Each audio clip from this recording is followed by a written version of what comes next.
Hello friends, my name is Nitin Tiwari. I am recently got recommended from 3 FSB Gandhinagar for the NDA 149th course. शुरू में जब tuition के बच्चे जब मैं कहीं ट्यूशन जाता था तो उधर बच्चे बोलते थे कि मुझे एनडीए जाना है, तो मुझे लगा अगर इन्हें आर्मी एयरफोर्स मतलब एनडीए जाना है, आर्मी से रिलेटेड है कुछ, तो इनको खूब दौड़ना भागना पड़ता होगा, खूब रनिंग फिजिकल एक्सरसाइज बहुत करनी पड़ती होगी और वो मैं करना उस टाइम में मेरे को पसंद नहीं था। तो मैंने सोचा ये तो मेरे लिए बना ही नहीं है। तो फिर इसके बाद मैं कभी करियर के लिए यूट्यूब पे वीडियोस वगैरह देखता था, तो एनडीए के बारे में जब मैंने देखा तो मैंने देखा कि इसमें जो बेसिक नीड होती है एक बंदे से, वो ये होती है कि वो मेंटली स्ट्रांग हो, क्योंकि फिजिकली स्ट्रांग हो उसको अकेडमी में 4 साल में कर देंगे। तो इतना मैंने देखा तो मैंने सोचा, फिर धीरे धीरे मेरा इसमें इंटरेस्ट बनता गया।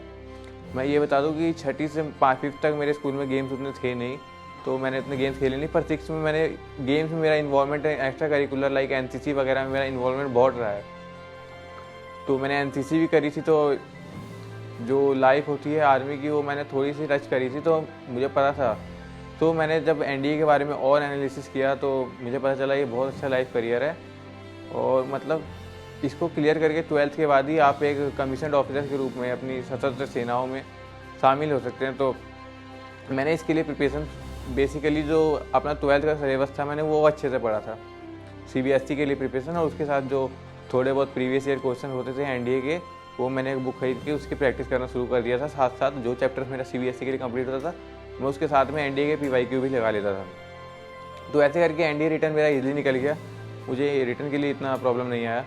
तो इसके बाद होता है मेन टास्क जो होता है वो एसएसबी इंटरव्यू होता है, क्योंकि जो 8000 के करीब बच्चे रिटर्न क्वालिफाई करते हैं, तो उसमें अब मेन जो होता है जो 400 बच्चे जो एकेडमी जाएंगे वो एसएसबी द्वारा सेलेक्ट किए जाते हैं। सो मेन इसके लिए जैसे ही मेरा रिटर्न क्वालिफाई होता है तो मैं यूट्यूब वगैरह पे देखता हूँ, क्योंकि फर्स्ट चांस होता है रिटर्न, तो मैं अपने रिटर्न की मैंने तो ख़राब नहीं करना चाहता। तो मैंने सोचा क्यों ना कोई एकेडमी ज्वाइन कर ली जाए कि वहाँ से गाइडेंस लेके मैं अपने फर्स्ट अटैम्प्ट में ही एसएसबी रिकमेंड हो सकूँ। तो मैं यूट्यूब पर सर्च कर रहा था, तो सेंचुरियंस की वीडियो देखता था मैं, तो सेंचुरियन में बहुत सी सक्सेस स्टोरीज बच्चों की देखता था।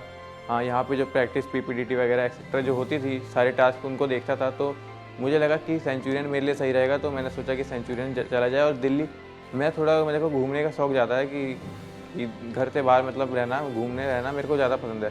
तो मैं सोचा दिल्ली से बाहर घूमना भी हो जाएगा लखनऊ, और इसी बहाने फिर ट्रेनिंग भी हो जाएगी कितने 21 डेज़ की। तो ऐसे करके मैं आया लखनऊ में, सेंचुरियन में मैंने एडमिशन लिया।